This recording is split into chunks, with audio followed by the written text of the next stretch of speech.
Guilty by Association, a Safe Haven Orphanage Mystery, an audio series by Patricia Asedegbega, Episode 2. It had taken some convincing for their mother to allow her to take the job, especially after learning that she was to earn less than the other staff members. But finally, Chey and Chidi had come to her defence. So, accompanied by the woman, they had both been in to sign the contract, as Elizabeth was 3 months short of turning 18. Gloria Alotu had not smiled at her employer or been overly grateful for the opportunity. Elizabeth knew that it was a sign that she would keep a close eye on what would occur, and at the slightest irregularity, she would let Tega Aliou have it. Elizabeth escorted her mother to the exterior of the mall, listening to her last-minute advice. The woman left and she turned around to start her first day at the shop. "I got the job!" She smiled at Jimmy, wondering if he would recognise her. He probably saw a lot of people during the day, and she was not expecting him to. But for some reason, she was glad to see him again. His afro hair he let grow quite high, and whilst her skin tone could be described as dark chocolate, his was caramel. He grinned at her and was about to say something when his attention was caught by an elderly woman carrying various bags and a teenager walking a bit behind, mobile in hand. "Good morning, Ma," Jimmy greeted. "How is the leg doing?" "A bit better, thank you, Jimmy. My grandson here, Chey, has been off school for 2 days as he hasn't been well, and he's been keeping me company." Chey did not acknowledge the presence of anyone and had stopped by inertia, his fingers and eyes busy with his phone. Jimmy took the bags from the woman, took the phone momentarily from the young man, who opened his mouth in shock, and remained in that position as the bags were placed into his hands and the mobile dropped in one of them. Elizabeth had to suppress a giggle as the teenager followed his limping grandmother to the car park. "Can you imagine?" Jimmy stared at their retreating backs in disapproval.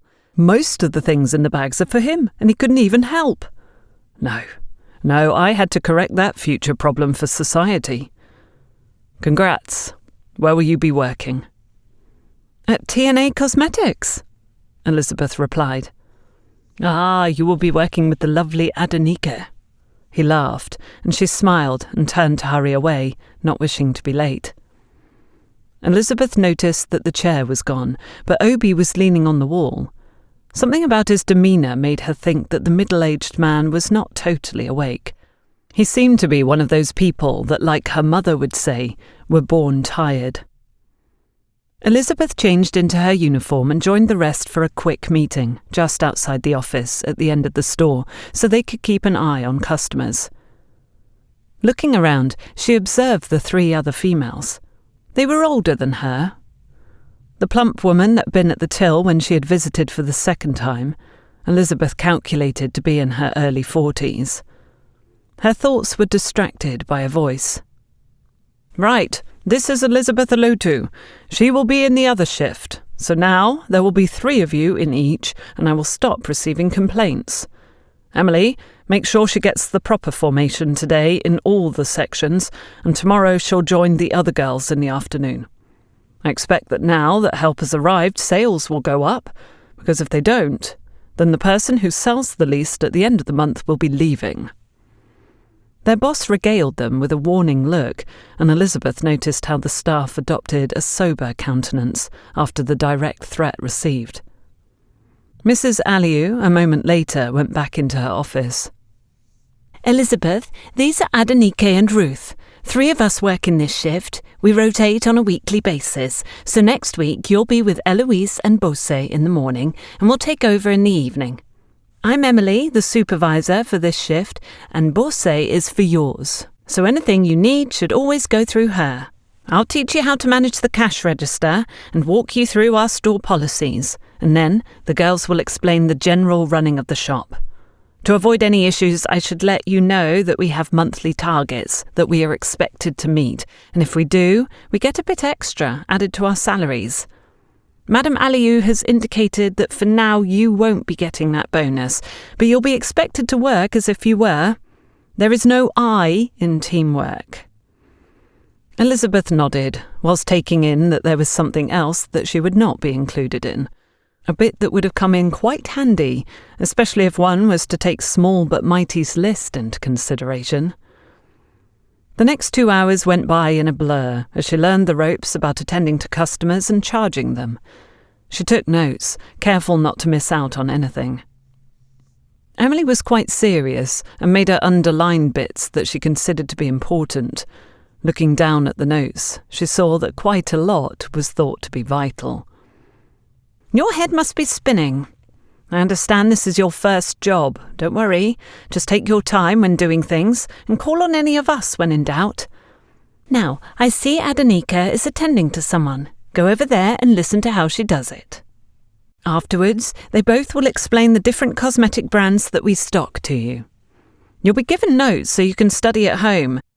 It's important to know the different product lines we sell to properly recommend them to our customers.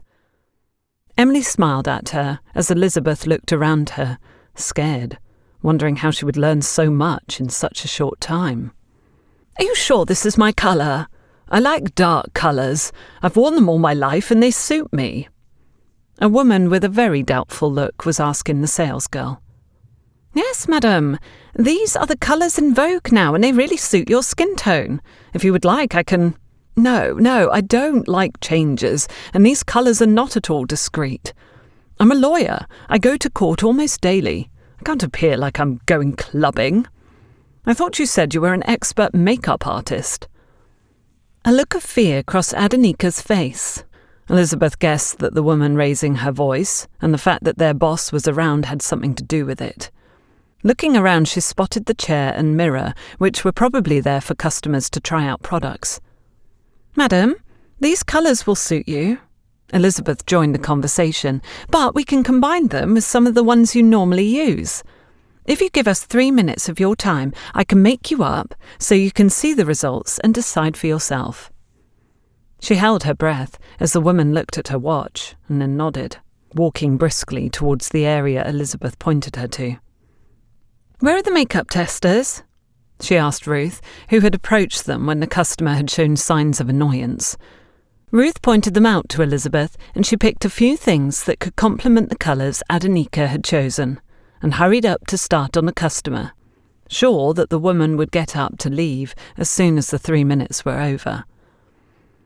There was a silence as the woman scrutinised her image when Elizabeth had concluded her work. Her serious countenance giving nothing away, Adonika had been going back and forth, supplying a few things Elizabeth had needed. It was evident that she knew her job well. It was more a case of the customer being difficult. This is really good. I'll take one of each, including the foundation and the brushes too.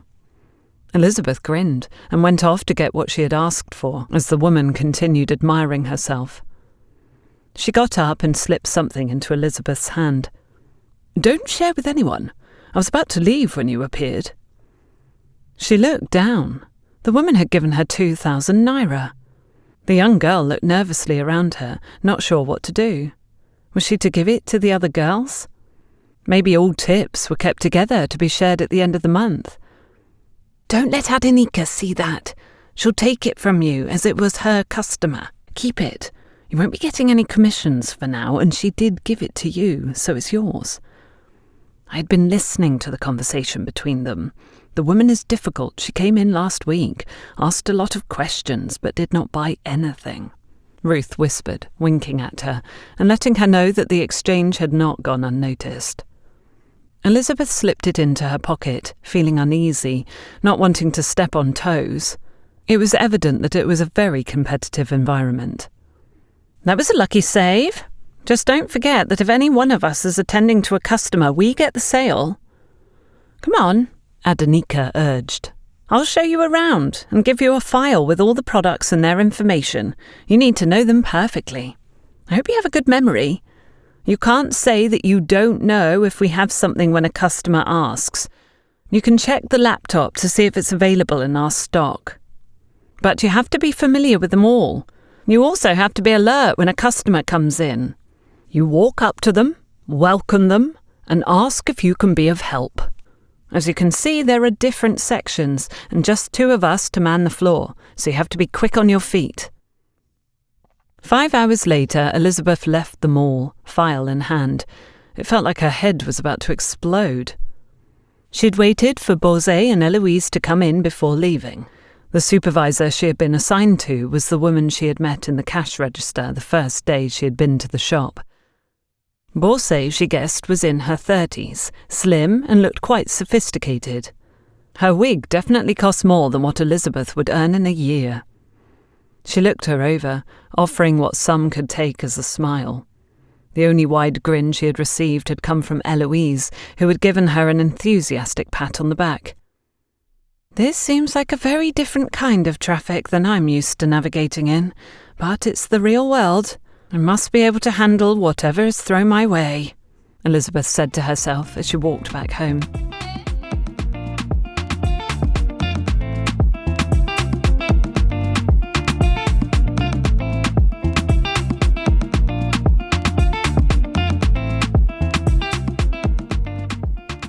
"They just never do their work properly," an annoyed Eloise blurted out. "Eloise, you don't need to have a reply for every order I give you. You could just simply do as you are told for a change. Honestly, you exhaust me," Bosse retorted to the girl's complaint and then walked past the girls. "It's true, they never stock up and Bosse never calls them on it. She just orders me to do it. Get ready, you'll be treated the same way as me. So glad you are here to share in my frustrations." Eloise and Elizabeth went into the office that also served as the storage room and started ticking things off the list that had been given to them. "Oh, and Bosse can't stoop so low as to stock up the shelves herself. No, that is a job for us bottom feeders." The complaints went on. "I don't think you should answer her. She's our boss. You could get into trouble," Elizabeth advised, worried. It did seem like there was some animosity between the person closest to a friend she had in the shop and their superior. "She's just frustrated because she can't have me fired. My mother is distantly related to Mrs. Aliou. We are from the poor side of the family, but still family, so she's stuck with me. Bosse is scared that I'll tell on all her unusual practices. Unusual is putting it mildly, so she makes me do things I don't like, but she is still careful not to push me too far." Elizabeth wondered what she meant by unusual practices. It had not sounded like they would be of the right kind. She spent the next few minutes looking through the boxes, crossing things off the list and putting them on the card as she modified the number next to each item on the list so it could be updated in the product stock on the laptop by Bosse. "This looks like it's been opened," Elizabeth said, and Eloise came to her side. And they both observed the closed box of perfumes. Eloise made to open it up. "Wait, we should take it out for Bosse to see, in case anything is missing. These perfumes are really expensive, and the last thing I want is to be accused of theft," Elizabeth warned. "Why are you girls taking such a long time? This is a quick job. You take out what is needed and write down the numbers so I can modify the quantities. I've had to see to 2 customers, and I can't leave the cash register unattended," Bosse said, walking into the office. "Yes, you can. It doesn't open just by pushing it, and Madam says we are all to attend to customers. Being the supervisor does not exempt you from that menial task, something you seem to constantly and conveniently forget. Anyway, we were just about to come and get you. It seems that this box has been opened. Look at the tape, it's definitely been cut, and a new one put over it," Eloise said. Elizabeth observed the woman. It was obvious to the untrained eye that she was caught between replying Eloise's impertinence and looking at what she was pointing out. Finally, Bosse tore out the tape of the small box. There were 2 empty spaces, and only 4 bottles of perfumes in the box. Bosse turned and looked at them. It was an accusatory look. "We didn't take anything. Have you seen us leave this room? I'm sure you've been looking at the door, wondering why we were taking so long," Eloise exclaimed defensively. "So you say, both of you. Let's go to your lockers, one at a time," so we don't leave the shop empty. You first." Bosse took out a key and locked the office.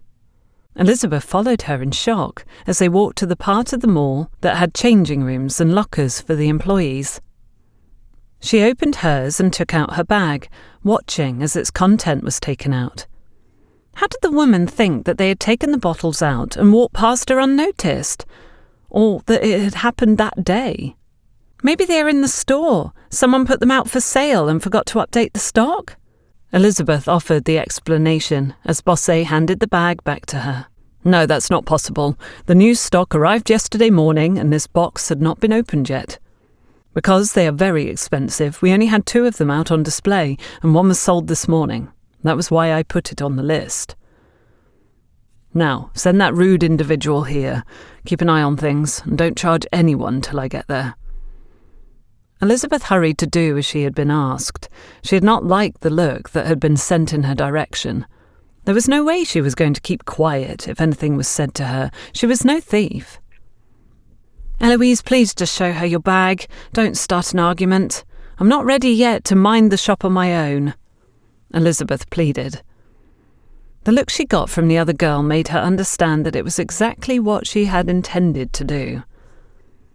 "Just because of you, I'll be silent. This search is probably illegal, but I'll hurry up, as that lady over there is filling up her shopping bag and will want to pay at some point. But the nerve of that woman! Her first reaction is to search our things. What if she's the thief? Have you considered that possibility?" With those words, Eloise rushed out, leaving a worried Elizabeth, who hurried over to 2 young girls that had walked in. Luckily, they only wanted to browse, but a few minutes later, the dreaded shopper put her bulging basket on the counter, and Elizabeth walked over to her and smiled at her. "I'm in a bit of a hurry. I had to dash out during my lunch break to get a gift for a colleague, as everyone forgot to, and got a few things for my home as well, so the trip has been worthwhile for me." Elizabeth slowly started taking things out of the basket, seeing she would be left alone with the woman. Sure, Eloise had disregarded her plea and was arguing away with Bosse. Elizabeth took out her notes to remember the process, just as Eloise rushed in. "Go over to that customer, I'll finish up here." With a smile of relief, Elizabeth quickly walked over to the man that had come in. He took out his mobile and showed her a photograph of several jars. "It's my wife's birthday and I took a photograph of what she has in her bathroom cupboard. Do you sell any of these here? We can't have a repeat of last year."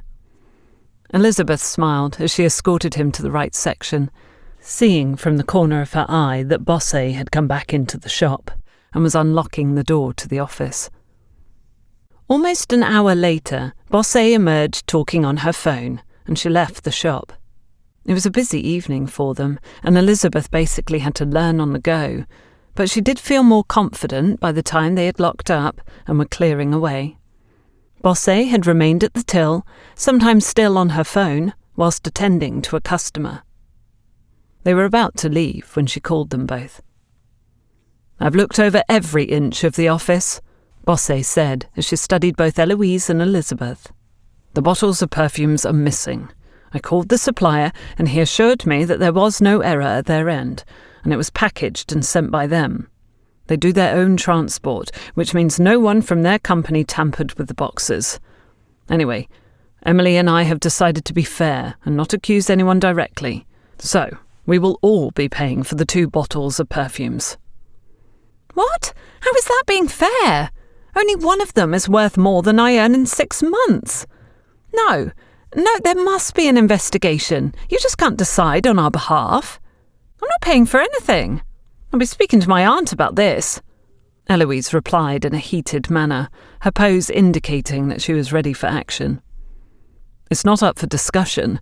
We decide how to run the store, but if you like, you can report the matter to your aunt and explain how a box that arrived intact yesterday was opened and 2 bottles of the 3rd most expensive perfume in the shop taken from it, just when you and the girl that has just started working here went into the unattended office. Coincidence?" "Oh, I see that you are getting ready to give one of your very annoying and rude replies, so let me let you in on a little secret. The shop has only been open for 4 months, so it is early days, but there is a marked difference in sales between one shift and the other. Mrs. Aliou might be your relative, but she is also a shrewd businesswoman. At the end of this month, she will be making a decision about who to let go, and she has assured me that everyone is game. So I will be losing one of you. Do you still want to speak to your aunt?" They walked towards the changing rooms in silence.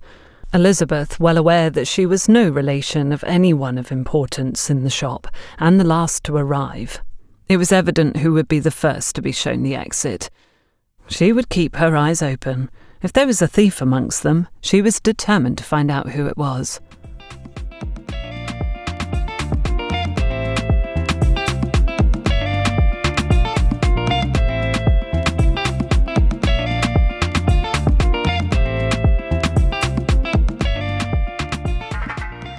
Wait, so just like that?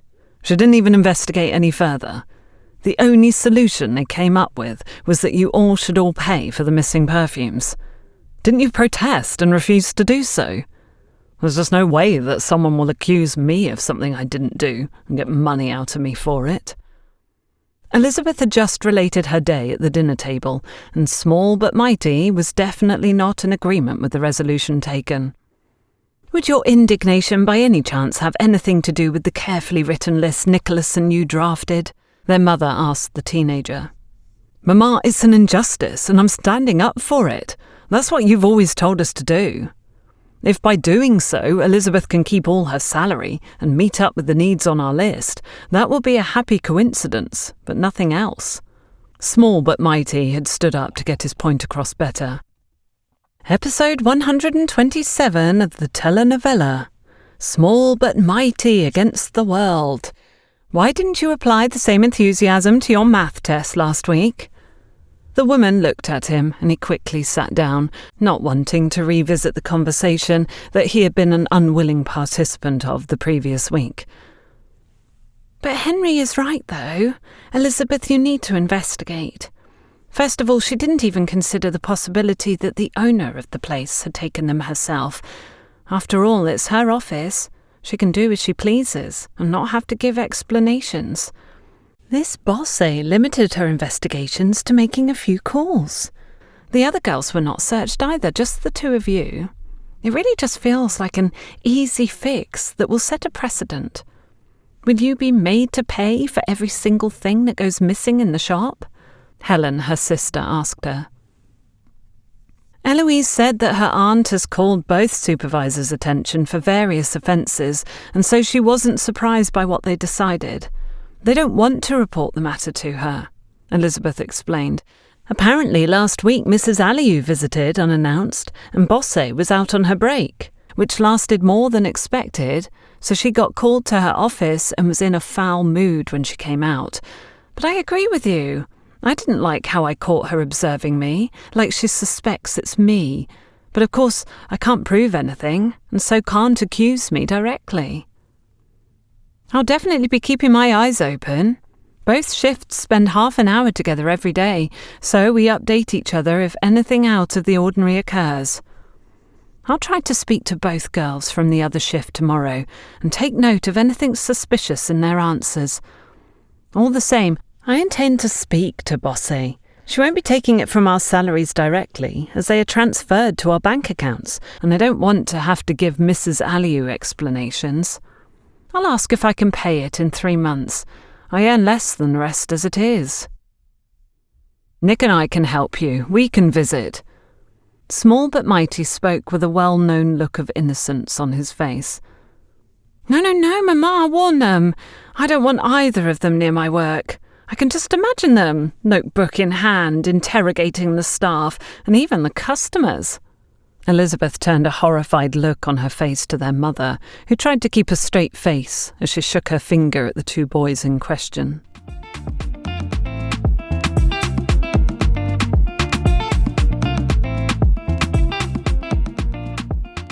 Yes, Emily called me various times yesterday. I didn't pick up my phone as I was busy and not in my working hours, so I found out what happened this morning.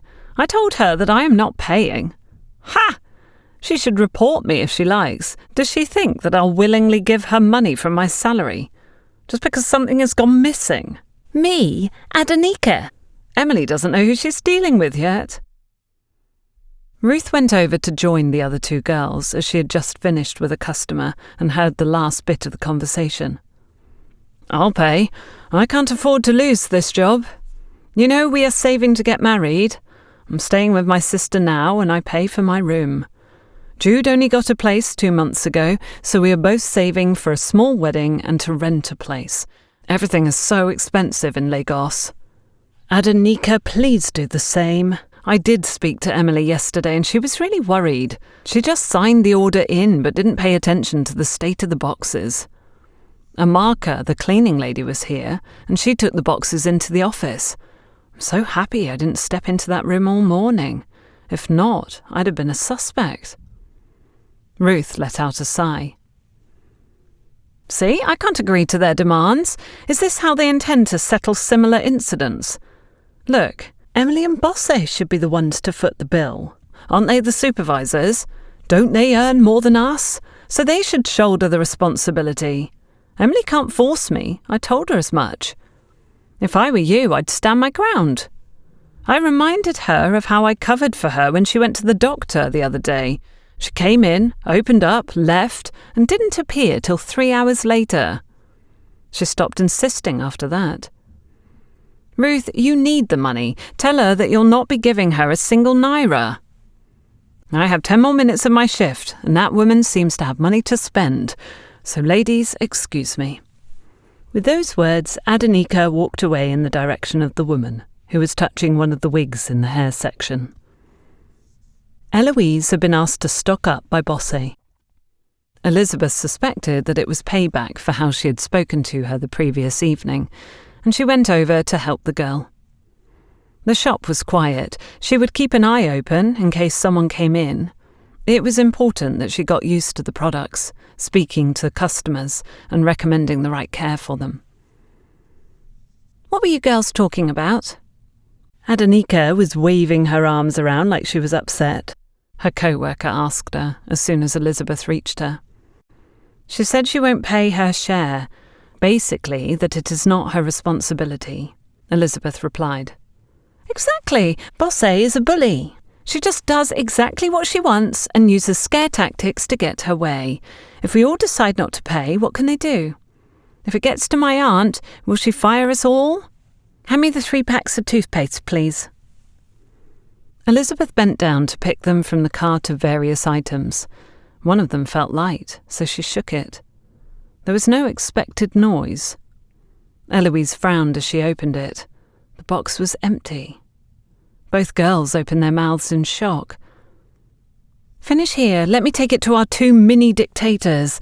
They are still here, so there won't be need for alarming calls later on. Without giving her a chance to answer, Eloise went in the direction of the counter. Elizabeth continued with the task. She wanted to be free to try and make some sales.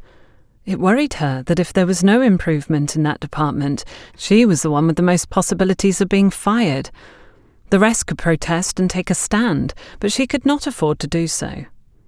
Yes, she knew that there could be other jobs, but having no experience, she needed a good reference. It just would not do to go about making trouble. Strange about the empty box, though. Hearing voices, she looked over. There were no customers in the shop. The other sales girls were all at the counter, and it seemed like they were arguing. Dragging the cart with her, Elizabeth approached, sensing it was something she would need to hear firsthand. Eloise, we all decided to pay for it. Stop stirring up trouble. I know you went around speaking to the others to get them to protest. Girls, really, this is not the time to make noise. Things are critical, especially for you two on my shift. Bosse eyed both of them to make her point. Eloise didn't speak to me. I'm not paying either. Emily, you are the supervisor. You signed for those boxes. You should have made sure that everything was in order. It's your responsibility. The only person that can force me to pay 1/6 of the cost is Mrs. Aliou. That's the only way you will get anything out of me. Now, an empty toothpaste box has appeared. Are you going to add that to the bill too? Adenike's arms were on her waist and she was tapping her left foot. Emily and Bosse looked at each other, and then the latter nodded towards the exit and they both left the shop. "And you, don't let them pressure you. They can't force you just because you're new." Adenike turned to speak to Elizabeth. In that moment, the two women walked back in. "Fine.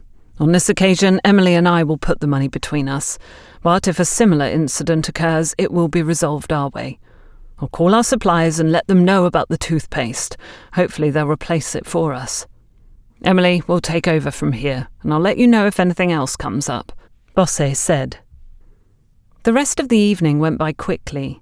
They had a lot of browsers, but few sales, but it gave Elizabeth the opportunity to practice and familiarise herself with the products. Maybe the problem was with the suppliers. Someone made a mistake while packing, or even took the bottles of perfume and toothpaste. Elizabeth hoped that was the case, and that the incident stopped, because if they didn't, it would not be worth her while to work in a place and not get a salary to show for it. To stay up to date with Patricia Asedegbega's work, make sure to subscribe to this YouTube channel by clicking on the subscribe button and hit the bell for notifications.